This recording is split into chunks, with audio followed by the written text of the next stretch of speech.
Hey everybody, it's DR here. Just going to put out a video for you here. For those of you who may be wondering about different ways to make money online, specifically in e-commerce, I think you all know that one of the most popular platforms right now is Shopify, something that many people around the world are using. So I just thought I'd give a really quick overview of Shopify and just basically how simple it is. Now I have there's two different plans with Shopify. I have a particular plan for this old store here. It's $29.99 American dollars per month. But yeah, basically this is inside. Once you log in to Shopify and you set up your account details on Shopify, you log in, and then this is kind of what the back end looks like. So you can see all your tabs over here on the left hand side. It's going to give you your details here on your main page. I haven't really been promoting this store recently now again, so don't really pay too much attention to these details here. But anyways, over here on the left hand side, this is your various menu options, right? To build your store, to add apps, discounts for people who come to your store, marketing through Google ads and Facebook ads, analytics, which will show you where your customers are coming from, various things about your customers. We'll take a look at some of these. So basically this is your home page. There's a few different things here. You can it'll show how many sales you've had, sales during the day, total sales breakdown, sales by your channels. So in other words, through like Instagram, Facebook, Pinterest, that type of stuff, Messenger. All the details are here on the main page. Let's go into orders. This will show you any orders that you actually do have, okay, or that you've had recently. And then if you go down here to abandoned checkouts, if somebody comes to your store and if you're tracking your Facebook ads, for example, properly, I'm just using Facebook ads. You could do this through Google too. It's a little different process. But if you have your Pixel installed for Facebook advertising, it's going to track different events that happen when somebody visits your store. So whether they just view your product, whether they initiate checkout, whether they abandon their cart, or whether they make a purchase, those types of events. But when you do get abandoned checkouts, which means someone may have started to purchase, they may have added the product or products to their cart and everything, and then for some reason, whatever it may be, they decided to abandon their checkout.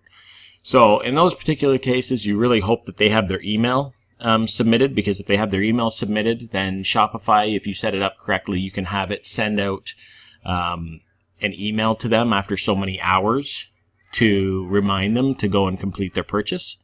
So abandoned checkout will show you any abandoned checkouts that you have. Now, I don't see anything showing in here. It used to show everything in here, like in this Shopify back end. I'm not quite sure if it still does. I use an additional app that deals with abandoned checkouts, and I think that's what you have to do now, as far as from what I'm seeing. You have to have a checkout abandonment app installed, and then it will show you what type of abandoned checkouts you do have, or that you've had on your store within X amount of days. Okay, because if I go into here, I'll show you in a few minutes, but if I go in there, it'll show you the checkouts that I have had that were initiated, but then they were abandoned for whatever reason. And it could be any reason, right? People could have just had a change of mind. They could have got distracted. Something could have happened at their house. Somebody could have showed up at their door and they just checked out. And they just left your website.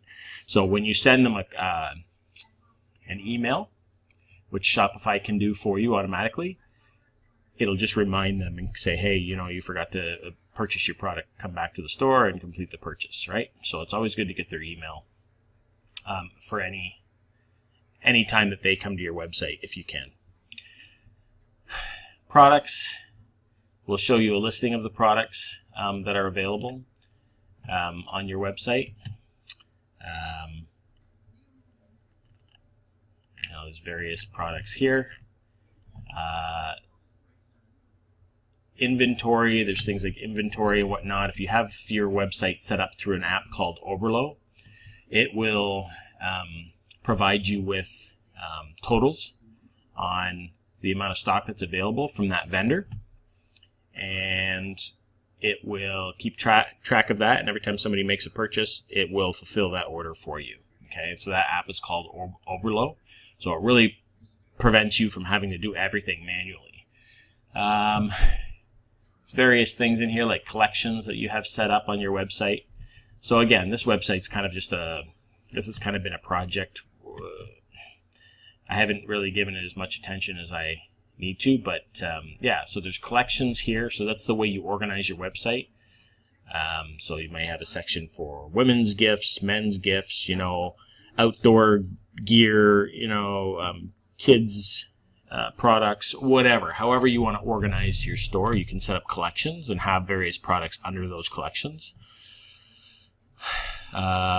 Gift cards, you can set up gift cards on your website. It's pretty self-explanatory.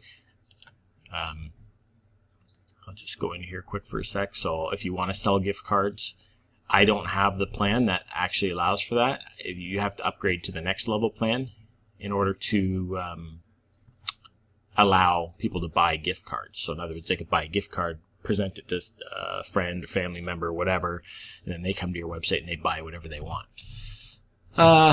Customers, it's going to show you any customers that you've had in the past or anybody that's purchased from you, etc.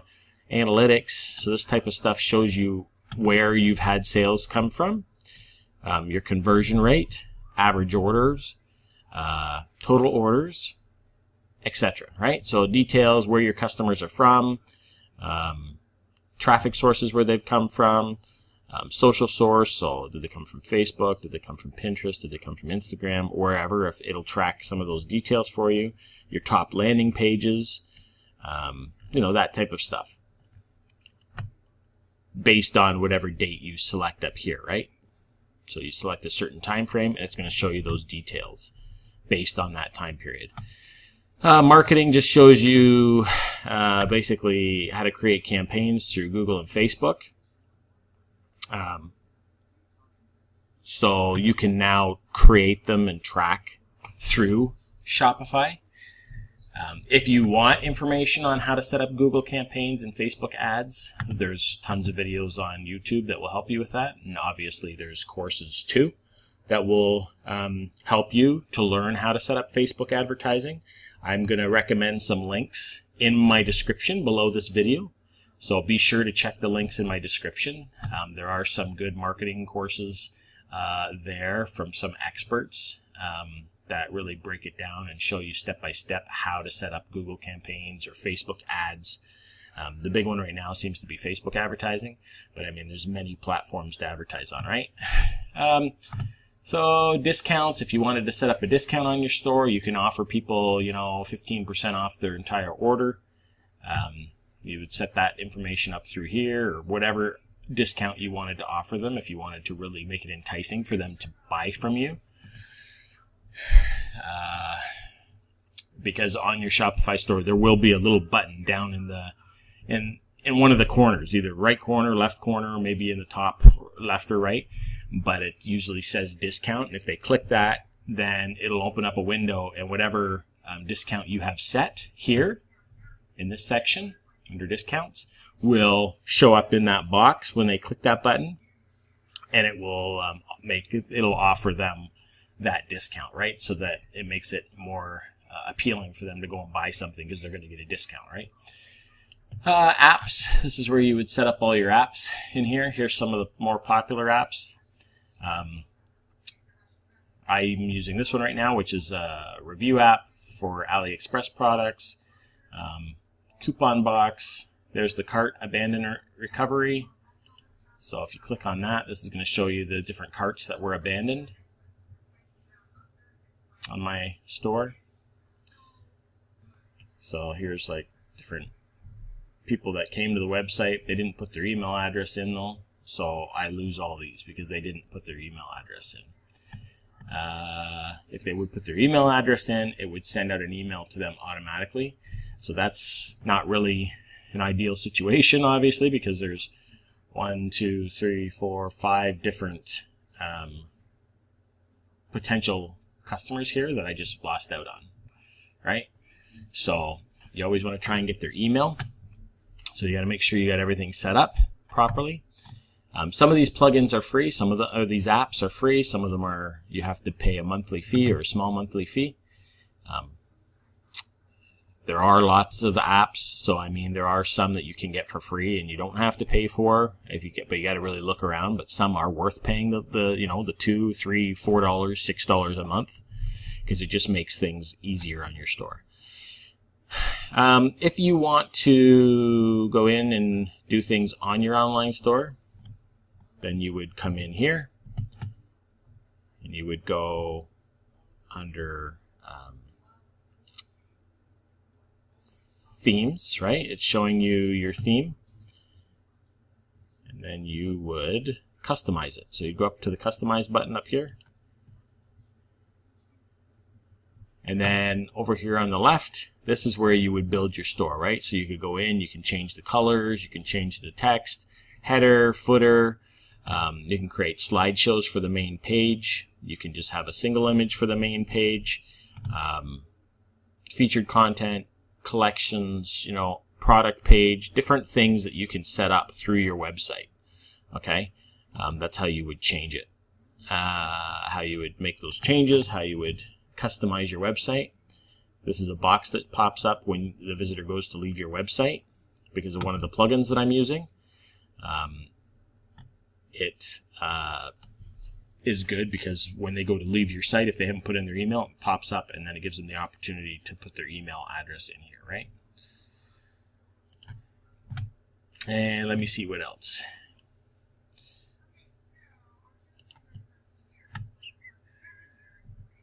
So then down here, obviously you can do blog posts like on a regular website. If you, like on a WordPress website, for example, if you wanted to do a blog post, you could put some information, create some articles on different products, create product pages or whatever, write up some content, link back to the product, or however you wanted to do stuff. Same thing with pages. There's different pages you can create on your website. Under here,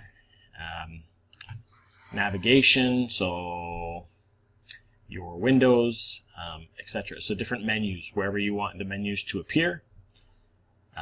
The domains that are connected to this Shopify account. So when you join Shopify, you set up an account, but then it's just a random name like, example.myshopify.com, right? So obviously whatever name you pick in there would replace the word example, and it would be your domain name .myshopify.com. Now that's how your address would show if you didn't go and register a separate third-party domain name. If you didn't pick a domain name online, like bestgearonline.com or whatever you wanted to name your website, then there's ways for you to go and connect that domain to your Shopify store. So people punch in that domain name that you registered, and your Shopify store will come up. There's preferences, different preferences you can set. Then obviously you got your social channels, Facebook, Pinterest, Messenger, Instagram, anything like that. You can connect all those channels. Settings in the bottom left-hand corner. I'll show you down here. You click the settings button, and then you can go and set up all your various options in here. Taxes, locations, legal pages, your billing for your Shopify account, etc. Viewing your invoices, sales channels, so Shopify, Instagram, Facebook, Pinterest. Your shipping details, you can set up all that stuff.